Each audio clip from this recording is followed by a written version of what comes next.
والله يدعو إلى دار السلام.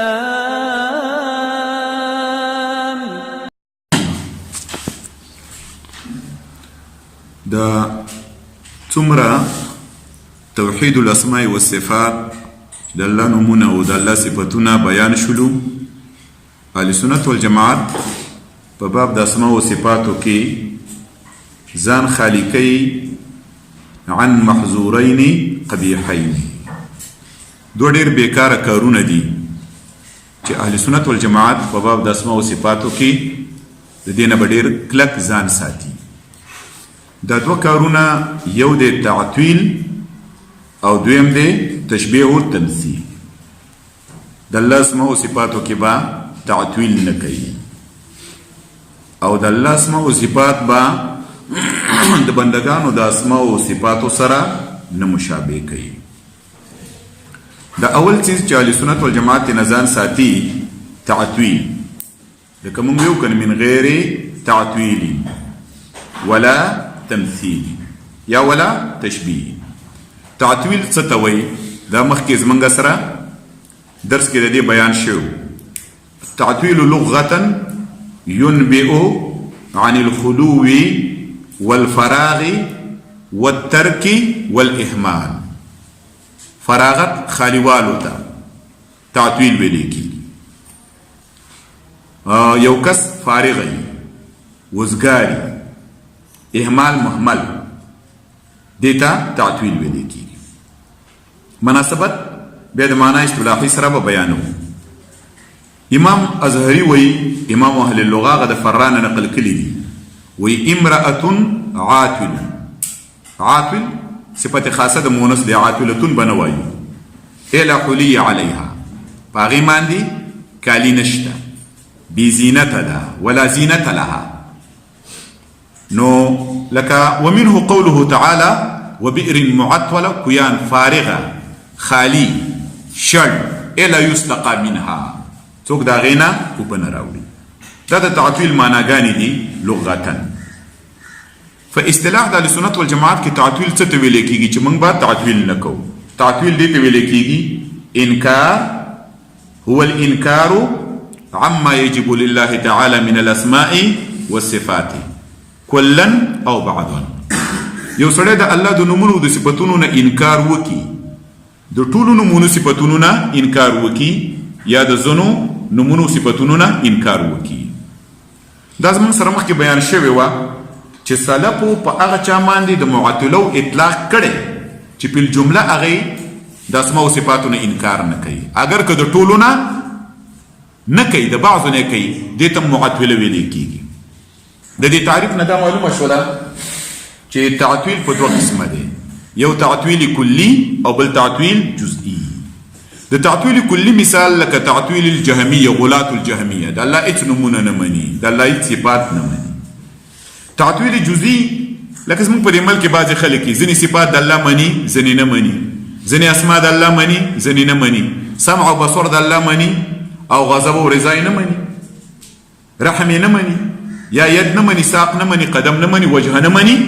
دې ته تعطیل ویل کېږي او څوک چې نه مني هغې ته معطل ویل کېږي. خدا بلا خبره ده چې تعطیل کې مراتب دي، یا به تعطیل کلی یا به تعطیل جزئی. خو فی الجمله د ټولو ته معطل ویل کېږي. نو اهل سنت والجماعت د تعطیل نه ګوره ډېر ځان ساتي. داسې نه وایي چې د الله نومونه نشته، صفتونه نشته، یا ټول یا بعض، د دې نه انکار نه کوي. دویم غټ محظور چې اهل سنت والجماعت د هغې نه ځان ساتي هغه د تشبیه او تمثیل. تشبیه او تمثیل مابین کې به فرق وي، خو ظاهره دا ده چې دا یو شان له الفاظ دي. اهل سنت والجماعت تشبیه نه کوي، تمثیل نه کوي. تشبیه او تمثیل څه ته ویل کېږي؟ اثبات مماثل له للشيء تمثیل، یا اثبات مشبه به للشيء مشابه له للشيء.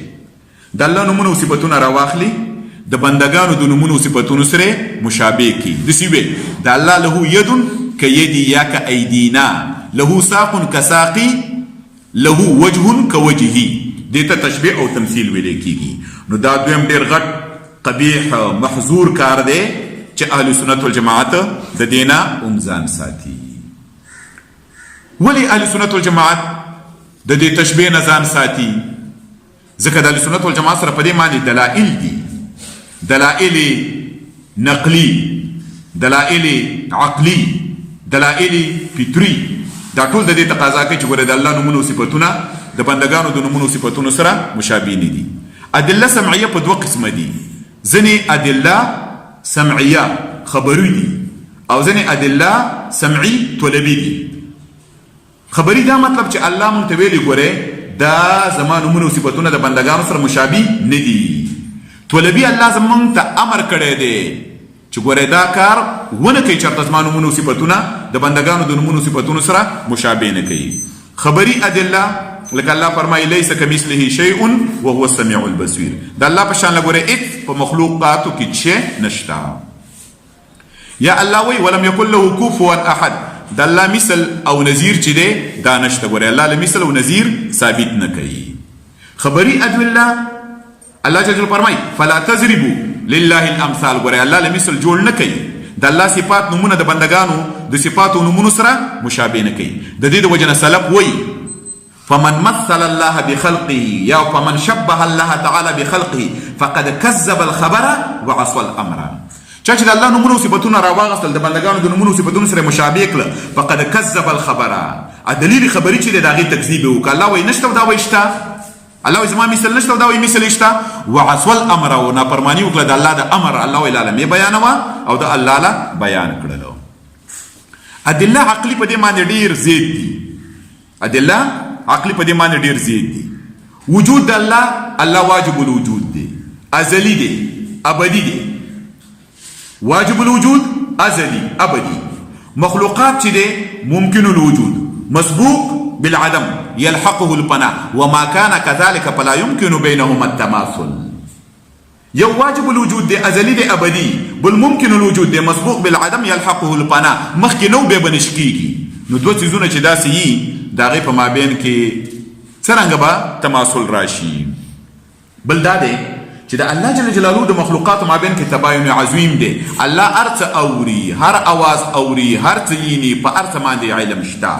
مخلوق هر څه نیني، هر څه ناوري، په هر څه باندې علم نشته. حاصل د الله صفات کامل دي او د بنده صفات ناقص دي، قاصر دي. نو وما كان كذلك فلا يمكن بینهما التماثل. نو څنګه به د دې او د هغه په مابین کې تماثل راشي؟ مخلوقاتو ته خپل مابین کې وګورئ، یو مخلوق د بل مخلوق په شان نه دی، سره د دې نه چې په حدوث او امکان کې شریک دي. د یو سړي نظر تیزي، د بل سړي نظر کمی. د یو سړي علم ډیری، د بل سړي علم کمی.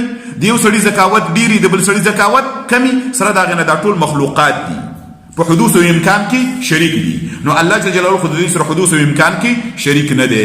نو څنګه به د دې په مابین کې تماثل راشي؟ دلیل فطری په دې باندې دا دی انسان ته کې څوک وم نه وایي په خپله سوچ او فکر وکړي د الله جل جلاله او د بنده په مابین کې به دا اقرار وکړي چې تماثل نشته. انسان بفطرته په غیر د چا د زده کړې نه په خپله په دې عقیده باندې دی چې مخلوق د خالق په شان نه دی او خالق د مخلوق په شان نه دی. د دې د وجه نه دا تمثیل ګورئ د الله جل جلاله د صفاتو د بنده د صفاتو سره دا ناکاره کار دی.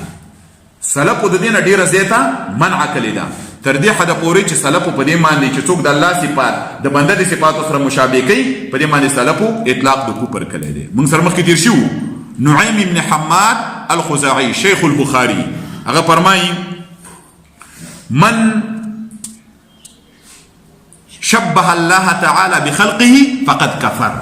چا چې الله مشابه کړي د مخلوقاتو سره دا سړی کافر دی چې د الله صفات داسې دي لکه د بنده د صفاتو په شان له. خو ومن انکر ما وصف الله تعالی به نفسه فقد کفر. چا چې د الله جل جلاله د صفاتو نه انکار وکړ دا هم کافر دی. خو ناشنا پیدامنه خبره دا کړې وليس فيما وصف الله تعالی به نفسه ورسوله تشبیه.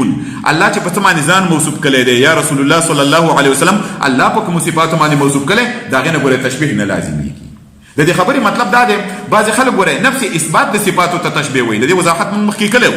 نفس اثبات د تشبیه نه ده الله چې په څه باندې ځان موصوف کړي یا رسول الله صلی الله علیه وسلم په کوم صفاتو باندې الله موصوف کړي دا غینه تشبیه نه لازمي تشبیه به الله لازم شي چې د الله صفات په مخلوق باندې قیاس کې چې د الله د سلاس له کزما د لاس په شان ده کله چې الله له محض اثبات د ید وکي کما یلیق بشأنه تعالی لکه څنګه چې د الله د شان سره مناسبي د دې نه تشبیه نه لازمي ګنو د ډیره زیاته پیدامنه خبره کړې ده او دې خبره کې رد په هغه چا باندې چې کوم معتوله دي اهل سنت والجماعت ته مشبهه وي ځکه ومن علامه المعتوله ان يسموا اهل السنه والجماعه مشبهه د معتوله علامه ده چې اهل سنت والجماعت ته مشبهه وي دارنګ امام اسحاق بن راویه فرمایي من وصف الله فشبه صفاته بصفات احد من خلقه فهو كافر بالله العظيم چا چې الله له صفات ثابت کړه او د الله صفات په شان له صفاتو د بندگانو په شان له وګرځول دا په الله جل جلاله باندې دا سړی کافر دی کوپر وکړه نو د دې خبرونه دا معلومه شوله